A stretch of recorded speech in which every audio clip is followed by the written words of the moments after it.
Welcome back to Emotional Runway, the entrepreneur's guide to mental health. In today's episode, Krista and I talk about resilience and reinvention with our very special guest, Roni Selig. Roni is the co-founder of Ronmar Studios and my former boss at CNN, one of my favorite people ever. Hope you enjoy. I'm so glad to have you on the show today. You are by far one of my favorite human beings on the planet. Yes. So for those who don't know Roni, Roni was my boss at CNN. She was the executive producer of the CNN Health, Medical, and Wellness Unit for many years that I was there, but has done a million other things, and that's I think one of the things we want to talk about today. So I have to tell you, Roni, and I don't know if I've ever shared this story with you, but I had been working at CNN in medical news for a few years before you got there. And when you first came on board, and you were like, "We're going to do this, and we're going to do this, and we're going to do this," and I'm like, "Who the hell is this woman? I don't know if I'm going to survive here. Like, this is too much for me." And I went quickly from that to like, we're basically family. We had a mini family vacation together with our families, and have stayed in touch in the almost 9 years that I've been gone from CNN. But I thank you so much for being here. We really appreciate you joining us. Oh my goodness. It's mutual admiration club today, for sure. You are an entrepreneur of the highest spirit, and I adore you as well. Well, thank you for saying so. Krista has not experienced the energy that is Roni Selig, so I want to jump in by, actually just before we started here, you mentioned I'm not really an entrepreneur, so I don't know what I have to share with this community with my experience as an entrepreneur, but that's not at all important to the mix here. But what I do want to talk about is kind of all of the times that you've reinvented yourself over the years, and the resilience that it takes to do that and keep up the energy level that you do both in your work and in your life. So if you would just kind of give us the brief resume. Oh my gosh, that's very, very, very hard to do briefly because I get too involved in every story with every detail, but I will do my best. It's a pleasure to meet you, Krista, and be as here well. with Matt again. I started in television. I always wanted to be from, I guess, the time I went off to college as a music major, thinking I was going to conquer the world of opera, which did not come to fruition. And the second semester of my freshman year, I was like, this is not working, but the communications building has some really cool people in it. So I think I'm going to go over there and hang out with them. And I discovered this whole world of television and film and radio, and I loved the people first and foremost. And so I started my career as an intern at Good Morning America, and the rest, as they say, is history. But in that interim, I was able to, basically climb the ladder in a very traditional way to a certain degree because, I came to this business back in the late 70s. We were on IBM Selectric typewriters. There was no such thing as smartphones or computers, and everything we did was manual, and it was very time consuming and tedious. But, with each position that I got when I was moving through the ranks, going back to local TV to become a producer at Channel 5 in Boston, and then Channel 7, learning how to become a producer, learning the ropes, learning how to write and produce and edit, and being out in the field, and really just learning from some of the very best mentors that one could ever ask for. And so, you constantly are reinventing yourself with each job you get. Somebody says, "Can you do this?" And you say, "Of course I can," regardless of whether you can or not. Right. You just say, "Yes." Fake it till you make it. Fake it till you make it, 100%, Matt. And so, and then when you fake it and you don't make it, then you picked the wrong wrong thing.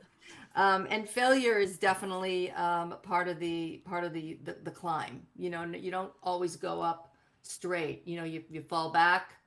I think of it kind of like rock climbing, and we're going, actually Stuart and I are going ice climbing this weekend, and I think of it as like, you take the axe and you hit the ice, and you go up on a pitch, but then if you fall back and you have to start again. And I really believe that is part of what life is. You have to fall back to then move forward again, and that's how you learn.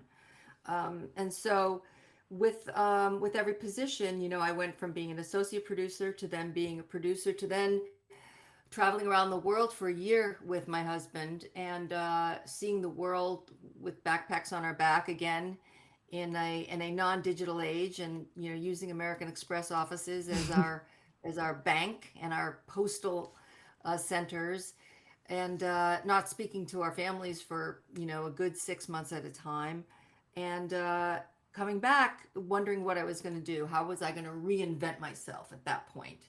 Boston television had dried up in terms of the local market, and I thought, okay, so I have this cadre of friends back in New York. I'll check out what they're doing, and sure enough, it led me back to New York City to a stint at Lifetime Television, where I went for an interview after traveling around the world. And this lovely executive said to me, so, we're looking for a producer. We're also looking for an executive producer. And I assume, you haven't been an executive producer, so you're applying for the producer job. And I said, absolutely not. I'm not applying for the producer job. I'm here for the executive producer job. so it was almost as if I would never have considered a producer job for a national cable network, but I came back with a lot of confidence from that trip, I think. After kind of conquering all these countries and third world environments, and really having a hard time with my gastrointestinal system, getting sick so many times. I was like, I'm going for the top.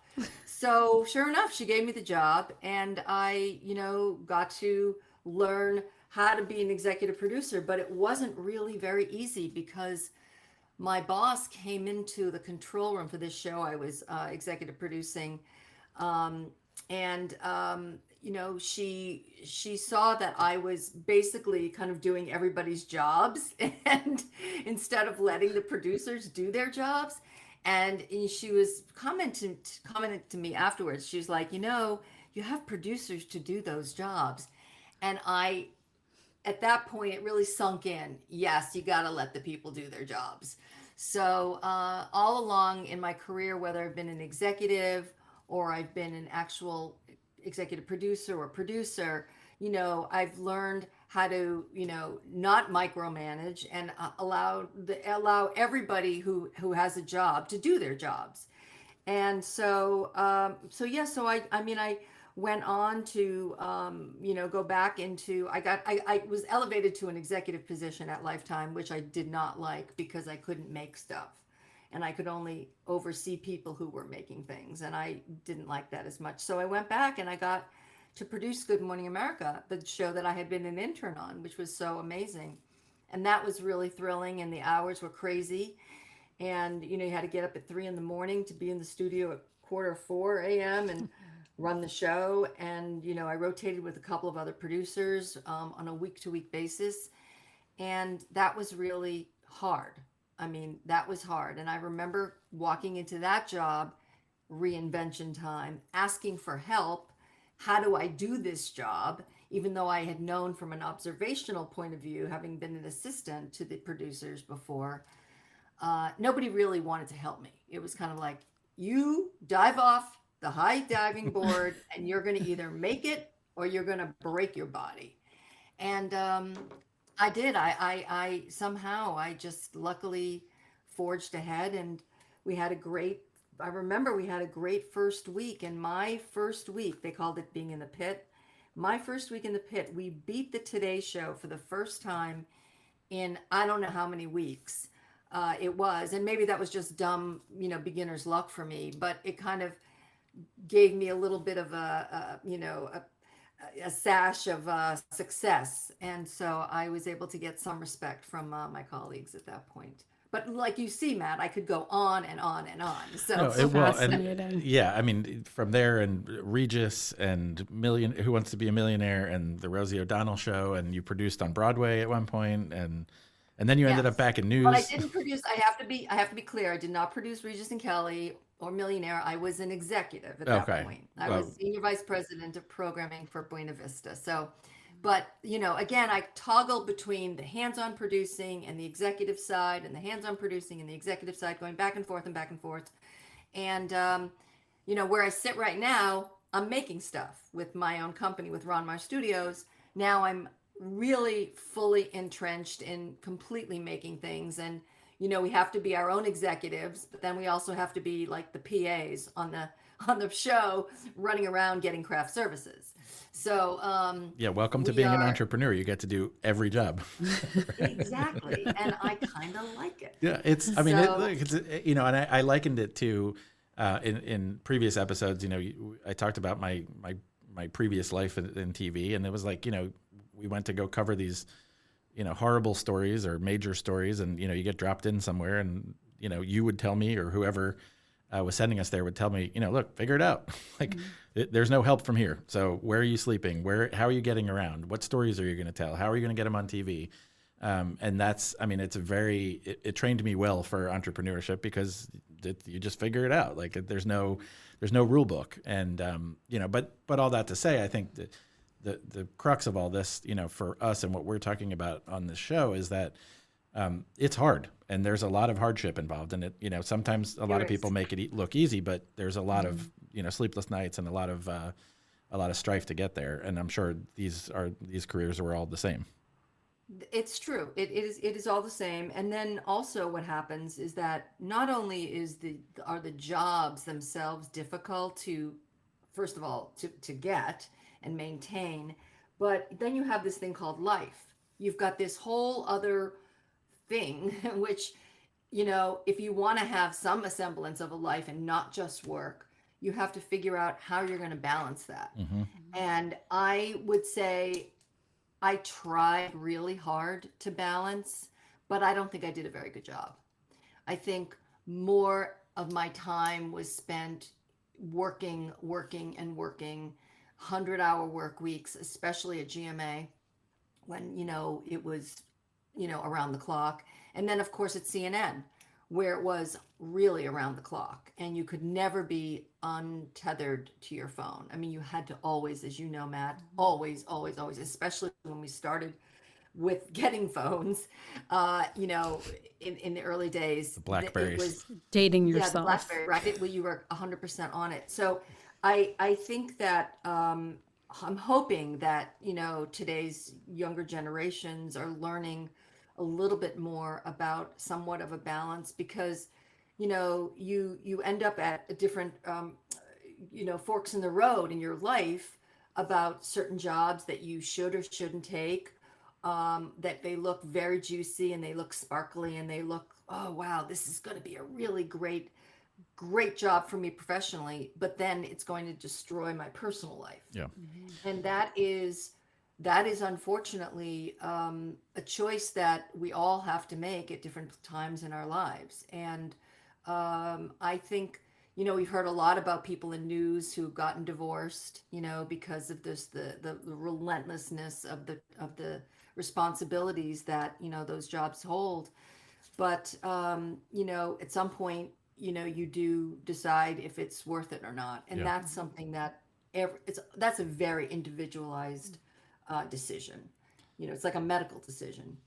Should I do this operation? Should I take this treatment? What should I do? And it's those are very hard. And I remember one of the hardest times all of this kind of bubbled up in a volcanic way was for me was I call it the trifecta of fucked upness of my life, which was in 2019 when I was leaving CNN, and my marriage at that time was not in great shape at all. So and we sold our apartment in New York City because our kids we were empty nesters. So it was no job, no home, and no marriage for this period of time. And it was very, very, very enlightening to a certain extent to then look at my whole world and say, what do I stand for in my life? What do I stand for in my professional world? What do I want to be? And it gave me another opportunity to reinvent and say, okay, I think I need to take a little teeny bit of time. And I was lucky enough to get put on a team to race around Iceland on a bike for 3 days with a team of three other people, which was really, really, really a fun and dynamic experience. And then come back and try to figure out what else I wanted to do. And I remember the first thing that popped up was somebody called me and said, "We have a not for profit, and it's focusing on teenage vaping. And we really need somebody to kind of get us on our feet and really make sense of this organization type of thing." They were doing great on their own, but they needed organization. I'd never been an executive director of a non-for-profit in my life, but I was very, very, very, very passionate about this organization called PAVE, Parents Against Vaping E-Cigarettes. And so I dove in to the deep end head first and helped these three passionate moms who formed this organization from their kitchen tables to work to try to eliminate as many of these companies in the world of vaping. And wouldn't you know it, last year I think it was, Juul was taken off the market. Yeah. And it was an amazing feeling. I had only done the position for about 9 months until I got sucked back into television or video for that matter, making content. And but I was very, very, very excited that something resulted in a real marked first for to protect kids. So that was very, very cool. Well, and I was watching you during that time. I mean, we don't see each other super often, but at weddings and gatherings and Christmas parties and things like that every now and then. And yeah, I mean, when you and your husband were struggling and you were looking at your new career and what options you had there, and but one thing I never saw was like the woe is me. What am I going to do with my life? You've always struck me as somebody who, like, all right, this sucks. Let me figure out what to do next. And I mean, but I could tell that something was off. I mean, I could tell that you were struggling with it. Yeah, I mean, it was really sad. And Stuart needed his space, and I guess we both needed our space to figure it out. And of course, he came running back to me during the pandemic. What was he got the trail he was hiking got closed during the pandemic, right? Wasn't that the Pacific Crest Trail closed? So where else was he going to go, right? But no, I mean, we worked really hard in the 2 years since we've reconciled, and it's been amazing, and it's a new journey unto itself. I mean, reinventing a marriage is something that is probably harder than any job you've ever taken on. I mean, it really is. It's like we hit the reset button on the marriage, and that is a whole other cool subject matter that I would be happy to discuss with anybody well, at any point. No, and I think it's awesome because I mean, you've always, since I've known you, and for the many years before that, you were New York City. Like, you're like, I'm never leaving this place. I love this city. The energy of New York City, I think, from my viewpoint, kind of drove you. And then after this whole reinvention during COVID, like so many people reinvented themselves during COVID, you're like, screw it. I'm moving to the woods. I'm moving back to Massachusetts. It could not be further from New York City as far as settings are concerned. It's true. I mean, I'm only 3 hours, which is really awesome. But, so I can get back and see all my friends and run in Central Park. But, my son was the one, Noah, who said to me, Mom, you don't have a job. We have moved away from here. I have a daughter who's older than Noah. She's going to be 29 and he's going to be 25.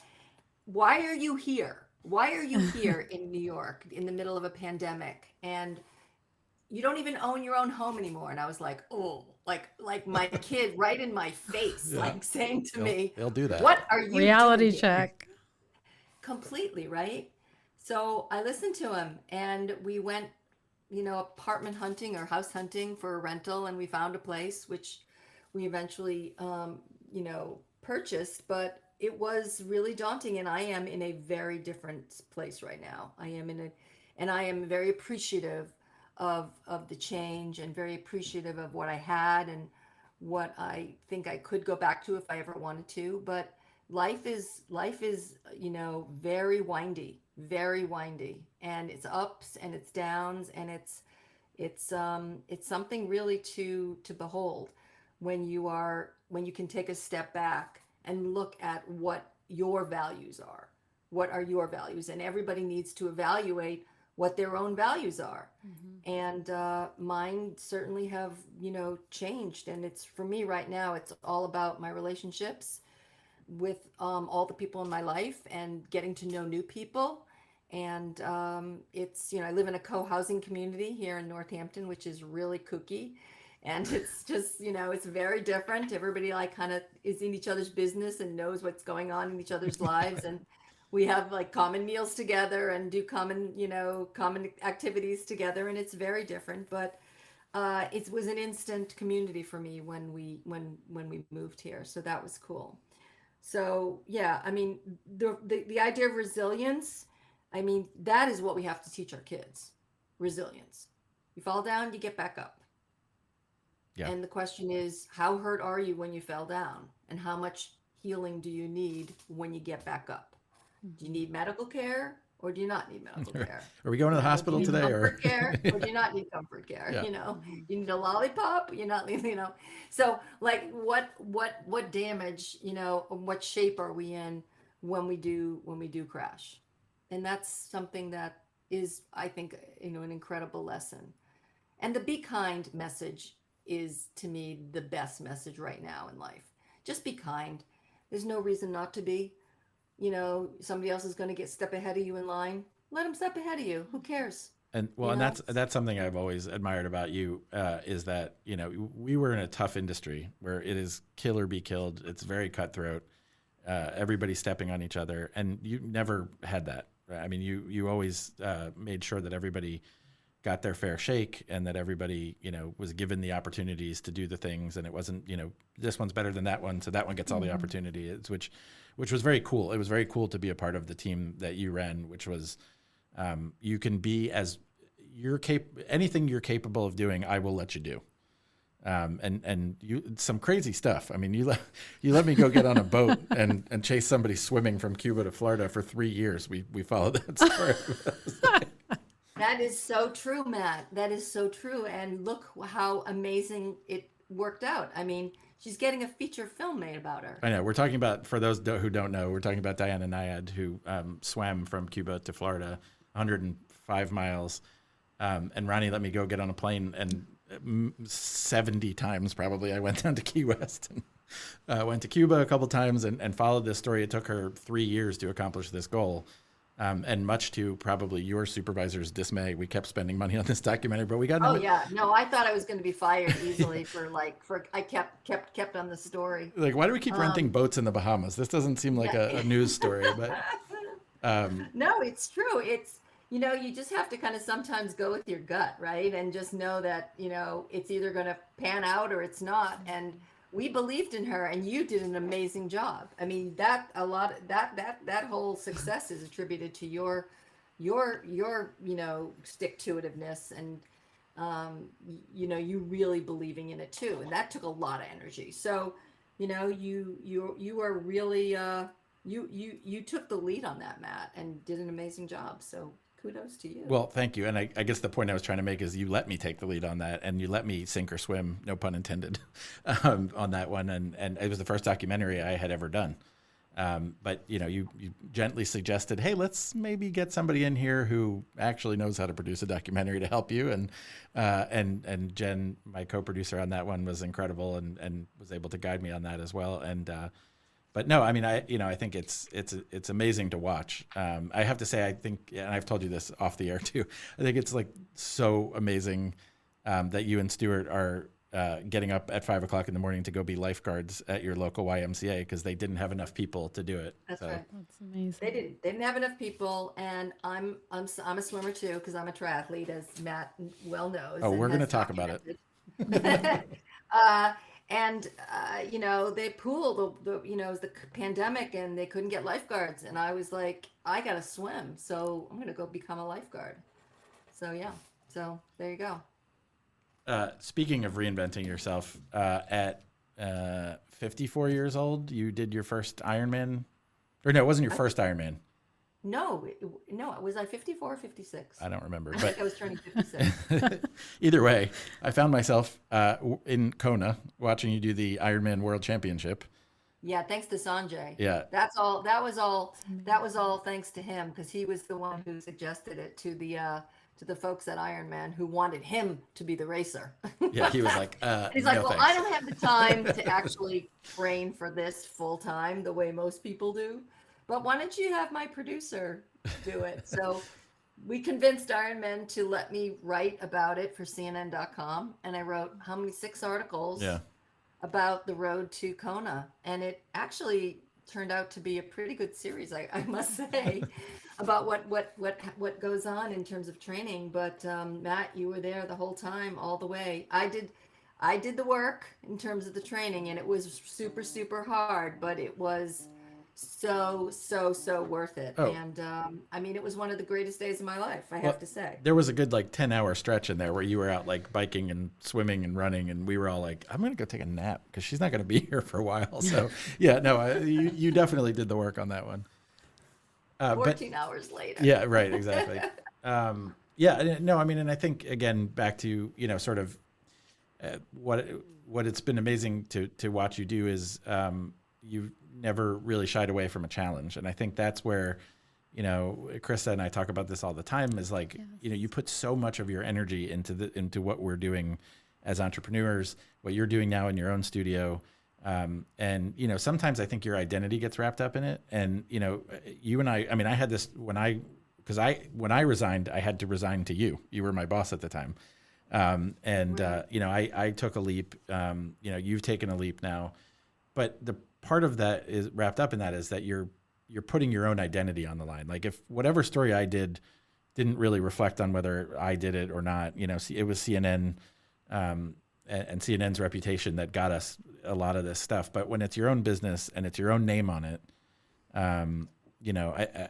it's your identity is wrapped up in it. And I think part of the worry and the strife that we face as entrepreneurs, Krista, I think you would agree, is it's your own failure if it doesn't work. And I think Yes. that Well, and what I think I love hearing both of you, like the alchemy between both of you, because when we talk about resilience, it's about who are those people in your life, those relationships that continue to support you and encourage you and push you forward. And it sounds like you have been able to offer that to each other. Yeah.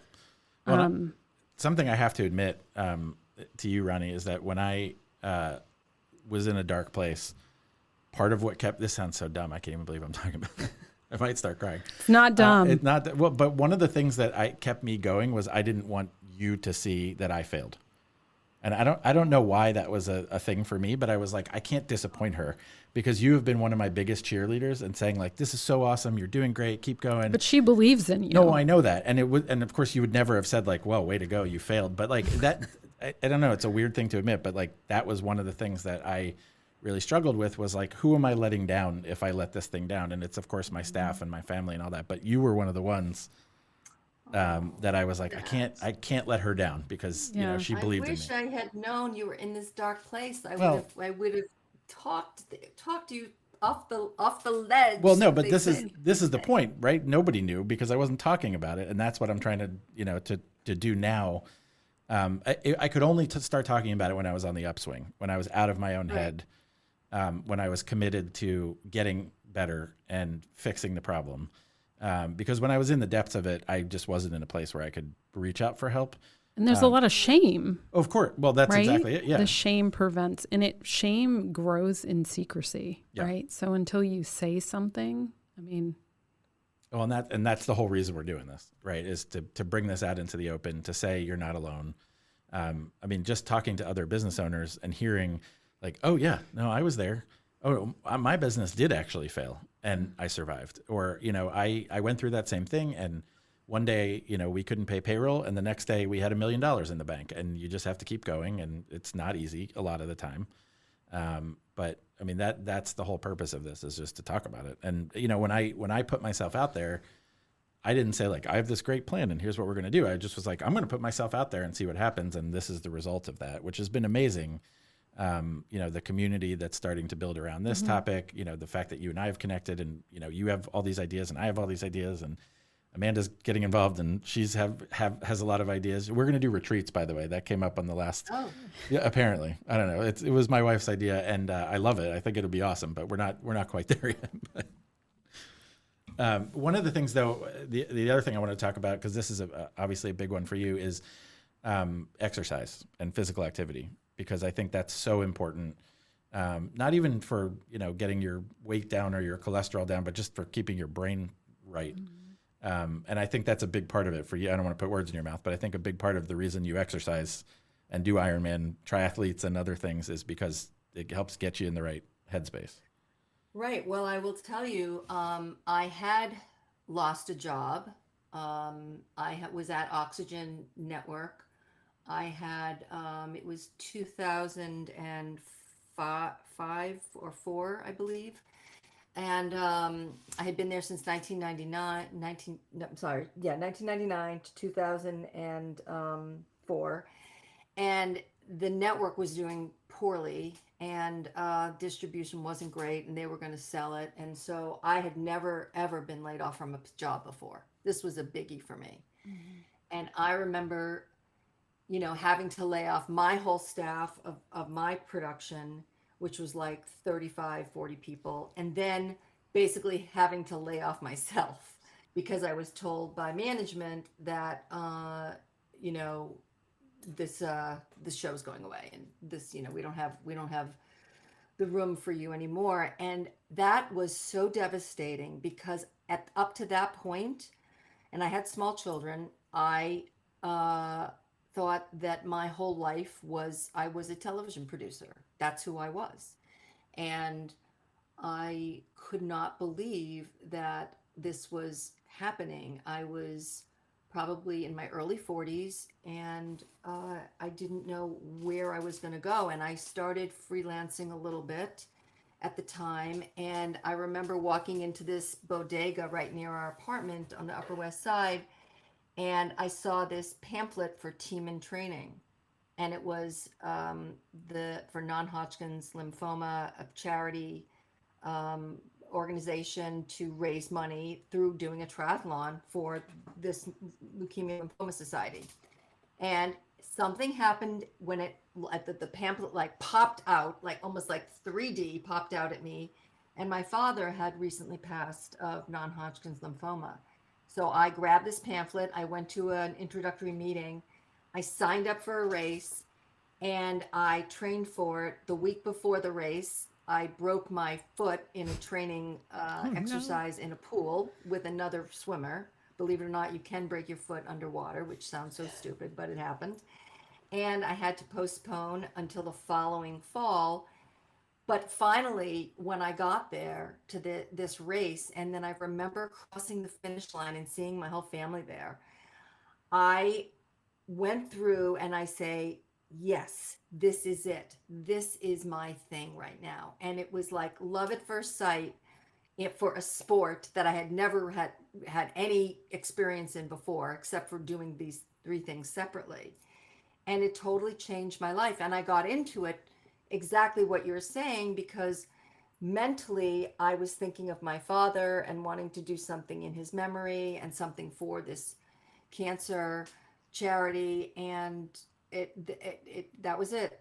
Like I got caught lightning in a bottle, and then I just pursued the lifestyle of triathlon, until, now. I mean, I'm still doing it, but I brought it to CNN full force, didn't I? You did, yeah. We spent 8 years training people to do triathlons, and I was like, I'm not in shape. I don't know anything about triathlons, but we're doing this thing. So let's, but I mean, obviously you had to, and you did it. I did, and I did a triathlon. Ronnie's the only person that could have talked me into doing a triathlon, and I did. That's amazing. And Amanda did too. It was awesome. And you did it. And exercise and having a routine, having a full routine of being able to be physically challenged at whatever level you're at. I'm not I'm not anywhere near professional level.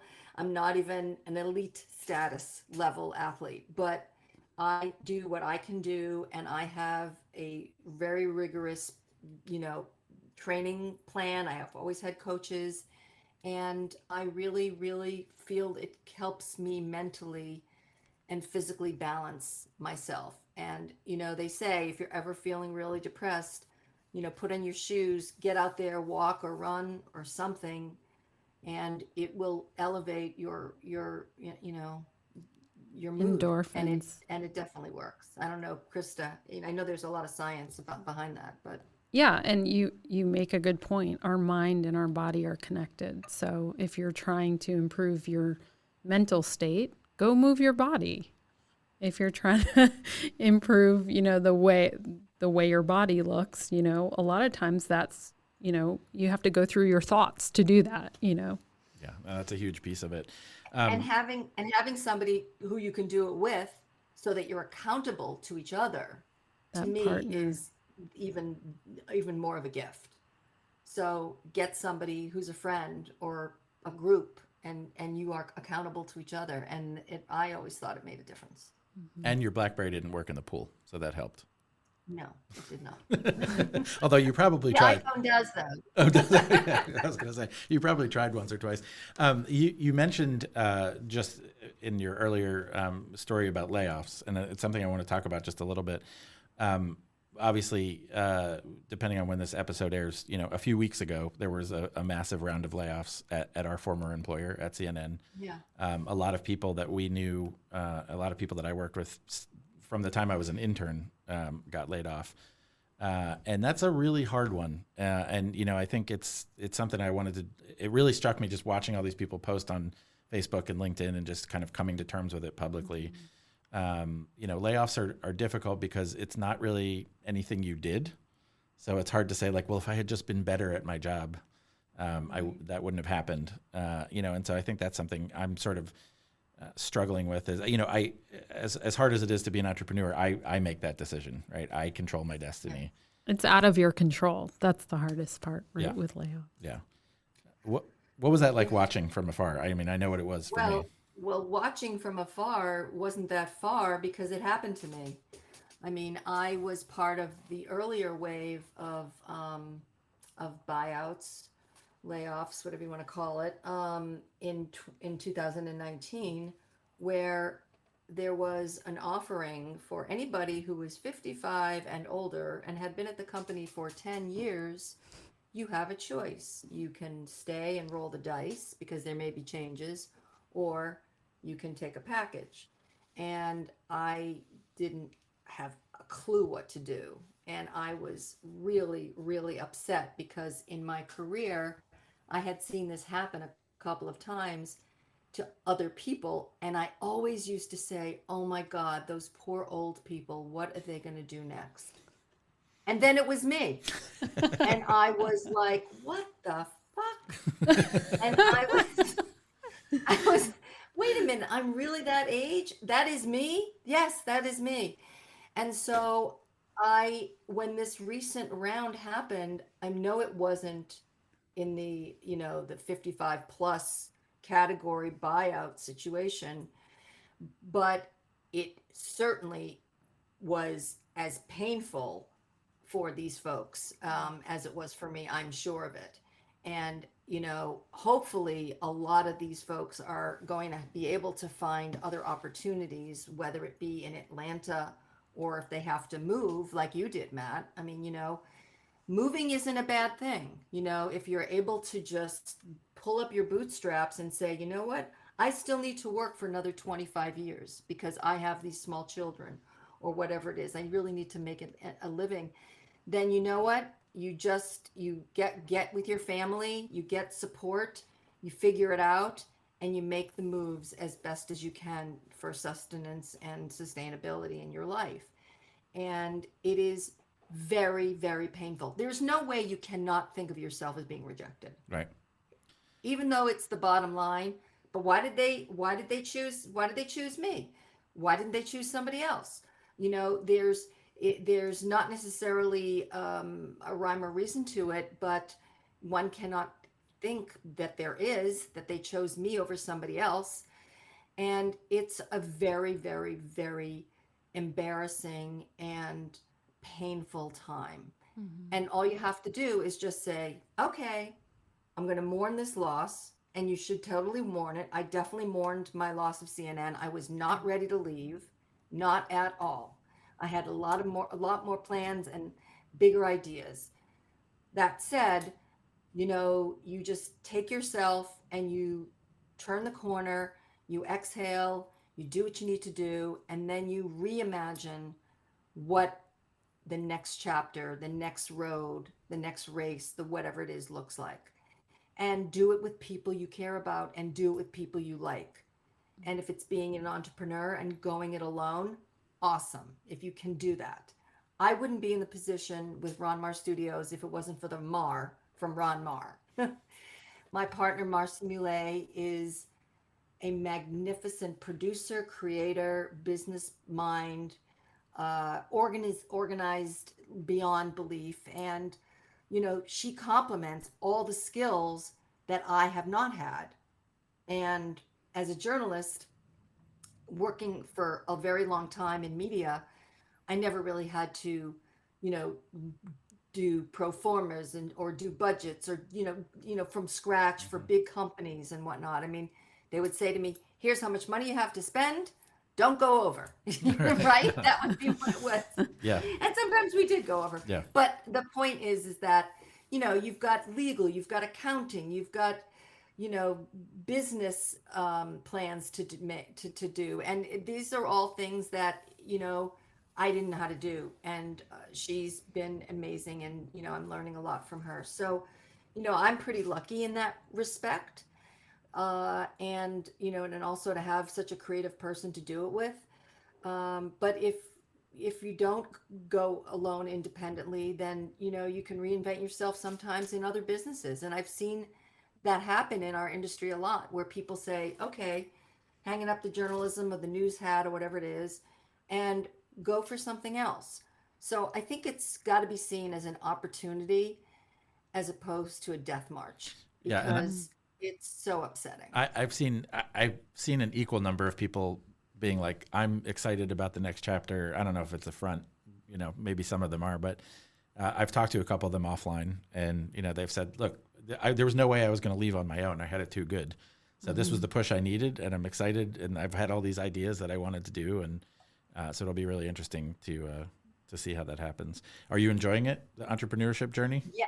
Yes, I am enjoying it because I love being my own boss, and I love being able to pick and choose what we're working on. And I like the variety of the work. I mean, we've done everything from PSA campaigns to producing medical conferences and the content for the medical conferences, and being a part of, as I had, this 24/7 gun safety initiative. It's called the People's Filibuster. Got to produce that for several days without sleep, and working on proposing lots of programming ideas and pitching them to networks. It's been great. And we're also doing a product launch for a beauty entrepreneur. So we're kind of like a little mini advertising agency now. So we're doing like a lot of cool things that I never thought I would ever do. So I'm learning still every day, which is really great. And I think that that's what the opportunity is going to be for the people who have just left, positions, is to say, what would make me happy, and where can I, earn a living and earn an income. And so sometimes those things meet, sometimes they don't. And sometimes you have to take a little bit of a financial hit to get to the place where you eventually, can be successful again financially, that is. Oh, well, it's hard. It is. Yeah, no, but I mean, I think if you've shown the world anything, it's that you can thrive in any scenario that you're put into, and you can find 50 different ways to reinvent yourself. So that's really why I wanted you to join us today, not as I said, as an entrepreneur so much as just somebody who's been through, all of these different things that we've talked about here on the podcast. A lot of it inside the corporate world, but some of it outside the corporate world as well too. Mm-hmm. So Thank you so much for being here. I love you. I would love to have you on again. We'll talk about your entrepreneurship journey, and thank you for being such a support for me. I look forward to see what's next in the world of Roni Selig. Thank you, Matt. And really good luck to you guys. I'm so Thank impressed you. with your podcast. And Krista, nice to meet you. I'm sorry I Nice didn't meeting really you. give you much of a chance to speak. So Oh, no, hopefully not at all. when I hang up now, you'll be able to talk. Well, thank you. Say hello to the Take care. family, and we I will will. talk soon. Thank you so much for joining us today, and a huge thanks to Roni for coming on. If you like what you heard today, please like, subscribe, and share with anybody you know who may need this resource. If you have any suggestions for future episodes, please reach out to us at emotionalrunway@gmail.com. Thanks for listening, and we'll see you next time.